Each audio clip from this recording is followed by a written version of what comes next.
Ne suivez pas les gens. Je veux partager quelque chose avec vous. Celui-ci est pour ceux qui aiment suivre les gens au lieu du Saint-Esprit et de la parole de Dieu. Je lisais des témoignages de promesses de Dieu en ligne afin d'aider ma foi avant la prière. Je suis tombé sur un témoignage d'une dame qui a partagé un témoignage très inspirant. Et quelque part dans son histoire, elle a mentionné avoir visité le ciel plusieurs fois et que c'était lors d'un de ses voyages au ciel qu'elle avait reçu une promesse spéciale de Dieu dont elle parlait. C'était extrêmement inspirant, car elle parlait de sa relation avec Jésus.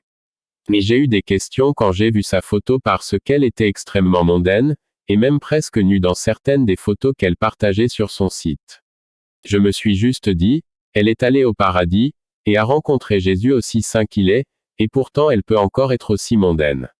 J'ai pensé cela parce que j'ai vu Jésus-Christ plusieurs fois. Il est extrêmement saint tel que juste debout devant lui, même sans qu'il vous dise quoi que ce soit, vous serez convaincu de tout péché, même ce que vous ne saviez pas qu'il s'agissait d'un péché. Jésus est tellement saint. Quand il se tient devant vous, vous réalisez à quel point il est saint et c'est comme si cette sainteté vous était transmise, vous développez le désir d'être saint. Alors j'ai lu son histoire et je l'ai même oublié, j'ai continué à lire d'autres choses. C'était hier après-midi. Quand je suis allé me coucher, vers 4 heures du matin, j'ai vu un esprit voyager très vite, et il est passé par la porte de la chambre et s'est tenu là. C'était sous la forme d'un humain et je pouvais dire que c'était un esprit démoniaque. J'étais toujours allongé et mes yeux spirituels se sont ouverts. Cette personne m'a regardé et a commencé à rire d'un air moqueur. Voulez-vous que nous vous donnions la promesse que nous lui avons faite? Ah!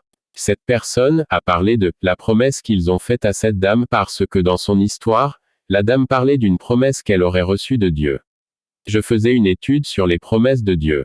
Puis cette personne démoniaque s'est dirigée vers moi pour attaquer et je l'ai réprimandé au nom de Jésus-Christ. Son arme est tombée au sol et il s'est enfui et a disparu. Immédiatement cette personne a disparu, Dieu m'a zoomé pour voir ce qui se passait dans le royaume satanique. J'ai soudainement vu une pièce étrange, c'était au fond de la mer.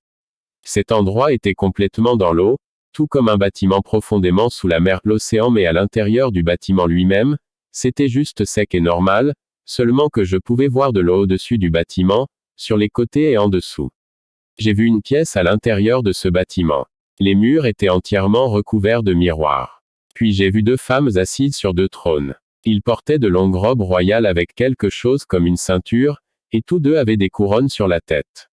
Leurs visages étaient lourdement maquillés et ils avaient tous les 2 des sceptres à la main. À ce moment-là, j'ai réalisé qu'elles étaient des reines sataniques. Tous 2 regardaient attentivement l'un des miroirs, et j'ai remarqué qu'ils avaient regardé ce qui m'arrivait, l'attaque que je venais de subir de la part de cette personne démoniaque qui est apparue dans ma chambre. J'ai remarqué qu'ils avaient tout regardé dans un miroir et que ce sont eux qui avaient envoyé cette personne pour m'attaquer. Mais quand ils ont vu que la personne s'était enfuie après que j'ai invoqué le nom de Jésus, ils se sont tous les 2 désespérément levés de leur chaise, leur miroir s'est éteint. Et ils étaient dans une frénésie, se demandant ce qui s'était passé. Je pouvais les entendre se parler, que s'est-il passé? A-t-il réussi? Que s'est-il passé? Point d'interrogation. En regardant leur visage, j'ai reconnu l'un d'eux. C'était cette même dame qui avait prétendu avoir vu Jésus. Celle dont je me suis demandé comment elle avait pu rencontrer Jésus et pourtant rester si mondaine. Elle est en fait une reine satanique et a menti sur tout afin de tromper les gens et de les mettre à l'aise dans leurs péchés afin qu'ils disent, elle a vu Jésus et s'habille toujours de cette façon, donc c'est normal pour un chrétien de s'habiller comme ça. En fait, elle travaille directement pour Satan, n'est jamais allée au paradis et ne veut pas non plus que vous y alliez. J'ai été choqué et j'ai commencé à penser au nombre de personnes facilement trompées. Au lieu de laisser Dieu vous parler directement à travers sa parole et son Saint-Esprit, certains approuvent des choses que Dieu considère comme des péchés simplement parce que quelqu'un qui a un témoignage du ciel le fait aussi. La tromperie est si grande. Dieu a révélé tellement de choses que nous n'avons même pas partagé la grande tromperie.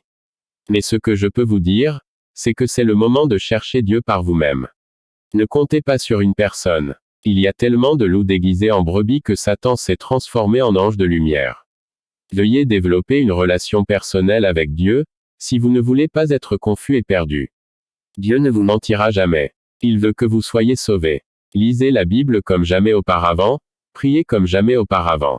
Si vous n'avez pas encore reçu le baptême du Saint-Esprit, Jeûnez et priez pour que Dieu vous le donne, car vous en avez vraiment besoin en ces jours sombres. Vraiment, ce sont les jours de tromperie dont la Bible parle et dit que si c'était possible, même les élus de Dieu seraient trompés. C'est si réel, et c'est si profond. Vous avez besoin du Saint-Esprit. Shalom et marche avec Dieu.